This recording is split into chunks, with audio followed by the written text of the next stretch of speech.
Greetings and welcome back to my channel. My name is Brett and I'm glad you're back here for another video. In this video I am bringing you 16 oddly disturbing, cringy, spicy paperback. All of these paperbacks came from the collection of books that I picked up that were once a part of Read More Books or the Dead Bookstore. And now this is bringing some new energy. When I was flipping through the books, I kind of pushed these to the side because these are novels that it's a lot I could say about novels like this. A lot of these novels were written in the 70s and 80s, and what it does is it gives you kind of a snapshot of what it was like to be objectified as a woman, because some of these I was like, this will never fly today. But anyway, let's look at them. First book is Relic Attack. Relic Attack. It says, it's every woman's worst fear in the big city. And when Claire Wilson is working late one night in her midtown publishing office, it happens to her. It takes her weeks and lots of help to begin the long journey back from guilt, shame, and fear. But now he's stalking her again and somebody has to stop him. Okay, look closely at that, and there is a man looking like Sean Penn, a young Sean Penn.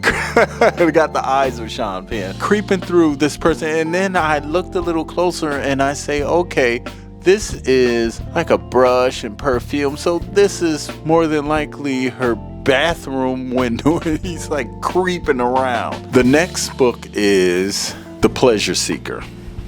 Okay, and this is by Jose Luis de Villalonga. Okay, The Pleasure Seeker. Laura said to him, when you looked at me that first time, I felt like dying. If you had asked me, I would have made love with you in front of everyone. Mafalda whispered, last night you were wonderful with me. Cora was honest. I can't do without physical love any more than I can do without food. I need it. I take it. Pleasure Seekers. Okay. Angela Be Bad by Oscar Bessie. Angela Be Bad. Ooh-wee. A girl's worst friend. Angela made just one mistake. She obeyed her mother. That's what a 16-year-old girl is supposed to do. Of course. A girl's mother is supposed to be her mentor, guide, and best friend. But Angela's mother was ruthless, greedy, and utterly without morals. She was determined that her beautiful, already lush daughter will become a star, and that they will both become rich. She ordered Angela to use her voluptuous body to get what she wanted from men, and Angela had no choice. The canyons of shame yawned before her, avid for her to fall. She shuddered in abject horror, but mother knows best.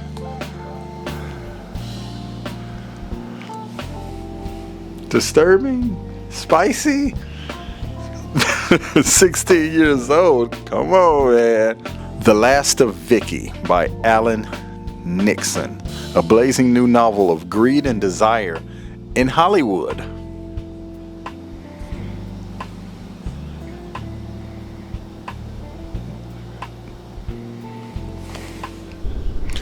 For a while she loved and lived with Steve Casey, one of Hollywood's biggest stars, but when Vicky was through with him, she trapped Steve in the middle of a sordid frame-up, dirty even by Hollywood standards. Desperately, Steve hunted for a way to clear himself in order to save his career and his life. He needed help, but the only one he could turn to was his alcoholic brother. The Last of Vicky. Okay.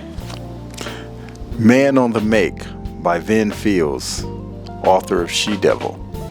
It says, when the subject is passion, you can't always tell the teachers from the students. Students, teachers, all rebels. When a college campus is rocked by a violent revolt, it isn't always the students who are to blame. In this case, it started with Vivian Temple, a highly respectable English teacher whose husband could no longer satisfy her yearnings. It spread quickly to Eric Bentley, another normally stay-at member of the faculty who knew a good thing when he saw it and who saw Vivian at her best. Then it touched Barry Holmes, an A student who just happened to like doing nude studies instead of his homework. And then there was no stopping it. A Domino book never before published. This was 1966, first editions. They're always first editions. The Golden Fleece, a novel by William Shears. Hide and seek was the name of the game. Wart Bob thought he knew what he was getting into when he accepted the invitation, A good old-fashioned mass every month will provide a nice workout for his exceptional talents. Little did this stud about town realize that he was embarking on the most fantastic escapade of his career, and that he would have to love every minute of it. Okay. Pursdale Printing, 1971, first printing. Now, see, all of these books end up being first edition. It really doesn't matter. These books will probably be in my store if Shopify allows me the opportunity to put them in the store. I might not be able to link them onto the video because YouTube does have those standards, and one of my books already got caught on that. Wow, 52 pickup, Elmore Leonard. Look at that. A guy got a gat to his head while he's trying to watch the screen, the movie screen. Man, someone has to interrupt the best part. Harry's one fling with another woman in 22 years of marriage had been captured on film. And he was told to cough up $100 grand or have his nice, respectable, split-level life come tumbling down around him. His blackmailers had Harry all figured out. Harry was a nice guy, and in their league of sex for sale and death for hire, nice guys were sure losers. But it turned out they didn't know Harry quite well enough. Push a nice guy like Harry too far, and the result could be murder. 52 pickup. Okay, girl power. Kathy Cole and Donna Bain.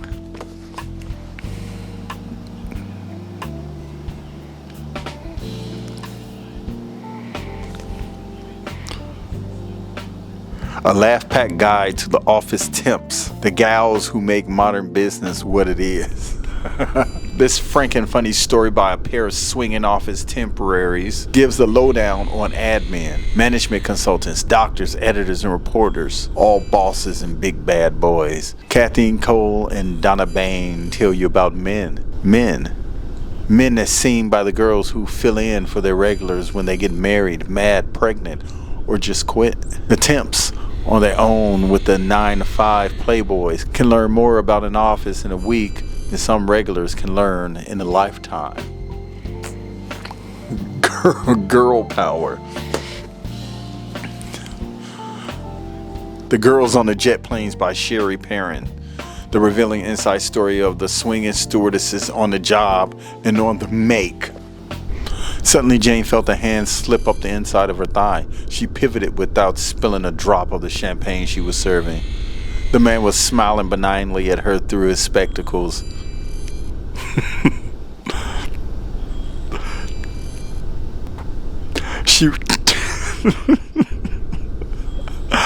She returned his smile. Then her hand tipped, and she carefully poured champagne down the neck of his shirt. He continued to smile, and his hand searched further, more urgently, upward.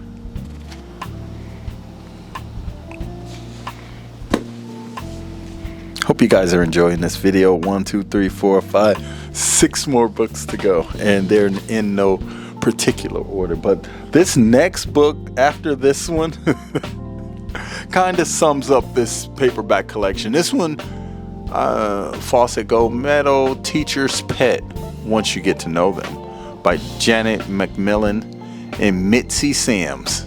Mitzi sounds like somebody's great grandmother. No offense to anyone named Mitzi. Okay, Teacher's Pet. What happens when a farmer's daughter and a topless dancer from Terre Haute become school teachers in a small Indiana town? Everything. Teacher's Pet, the deliciously uninhibited memoirs of two young lovelies fighting the wolves at their homeroom doors, beating obscenity charges, instructing our future muggers and rapists, and succumbing and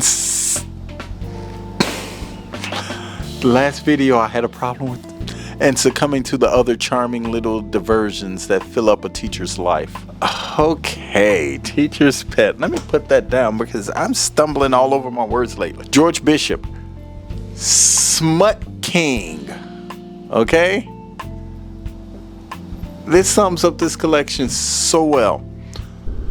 He ruled a world where cold cash talked and human desires responded. The shocking photos in the books and magazines that Jules Vingoff published were no more sordid than the activities that flourished within his business empire. Human corruption was Jules Vingoff's trade, and no man or woman could come in contact with him without feeling the awesome power to seduce every sense of decency and destroy every inhibition. Here's a searing novel of a ruthless, driving man who made it big in a world stripped of shame until he went one step too far.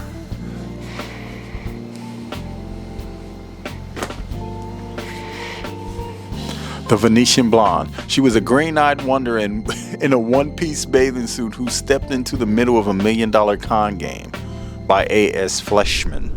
Skelly was a used-up card shark with a cauliflower arm, a dealer who has lost his magic touch, and now he was tapped out, completely busted, with only 40 frog skins in his crumpled jeans and a couple of hired torpedoes hot on his trail. But then he stumbled onto Rennie, Jim's wife, a beautiful lady grifter with a heart of ice. She lined him up $1 million score, but there was a catch to it. He had to bring a dead man back to life.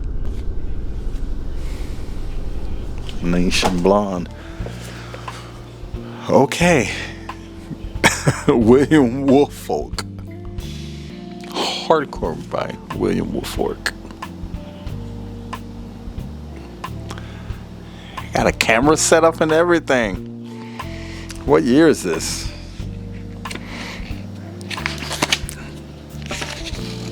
First printing, 1974.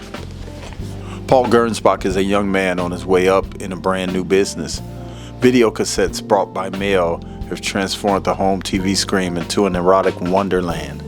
The enormous profits have attracted media and mafia alike. Both want a piece of the action. Paul, who has a knack for class, has already been rewarded with Sheila Tompkins, Hollywood's gift to the blue screen. He seems destined for the top, or is he? For Paul is an industrial spy, determined, for very personal reasons, to destroy a world he has helped create. We Gave at the Office by Laura Mills and Pauline Burlick. It's funny, I'm noticing that a lot of these novels were written by more than one. They were co-authored. A lot of these. Whoa. I mean, these things are getting. What was the title of this video again? 16 oddly spicy, cringy, disturbing vintage reads. Keep them bare. Come on, man. You can't make this up. Keep them barefoot and pregnant. That was the gospel according to MCPU. Male chauvinist pigs united. But Laura and Pauline had different ideas about what a girl should do. New York was the answer. Fun city. Careers. Anybody who has to live in that filthy, corrupt, depraved, sinful city is to be pitied, said Laura's father in Indiana. But Laura went away and discovered that depravity begins at home. Pauline had already made the big city, and it nearly unmade her. But she had heart. She also had an ex-husband, a 5-year-old son who liked 4-letter words, and the looniest series of bosses a girl ever toiled for, and a secret lover she gladly tells all about in this frank and funny book about career girls loose in the greatest city in the world. The Price is Right by Jerome Whiteman. Most promising student, Henry Cade, young man in a hurry to get to the top. He wasn't satisfied with a little success any more than he was with a little love. His instructor, Louise Vinevier, the boss's glamorous wife. She knew all the angles in the public relations game, but her private relations were harder to handle. Irene Medwick, Henry's secretary. All she wanted for him was the best of everything, herself included. Vivian Pohl, Georgia farm girl whose taste was all-embracing. Anything with alcohol in it, or pants on it. There are just a few of the man-eating tigers that Weidman brilliantly brings to life in this sizzling story of New York's big business jungles.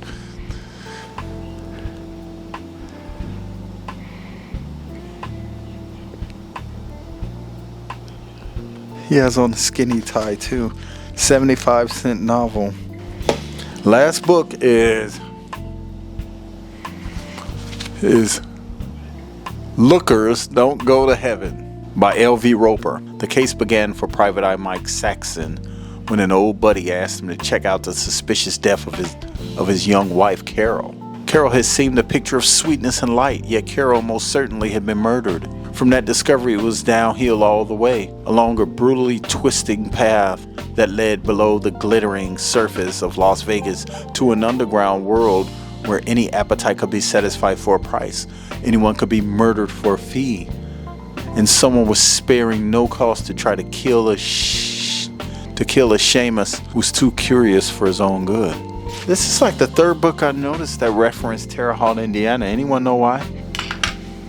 Okay, that's it for my 16 odd, disturbing, spicy, vintage paperbacks from the Dead Bookstore's book collection. Let me know what you thought of this collection. If you like this video, click the like button. As always, I invite you to subscribe to my channel, Black Lit Geek. Come on, man. Sign up. Join. I would appreciate it. I really, really would appreciate it. And thank you for watching, and I'll see you in the next video. Peace. What do you guys think of this? Can y'all see that? Can y'all read that? You want it? It's yours. See you next time. Aggregate what they can do with the PS team effects. And we talk about the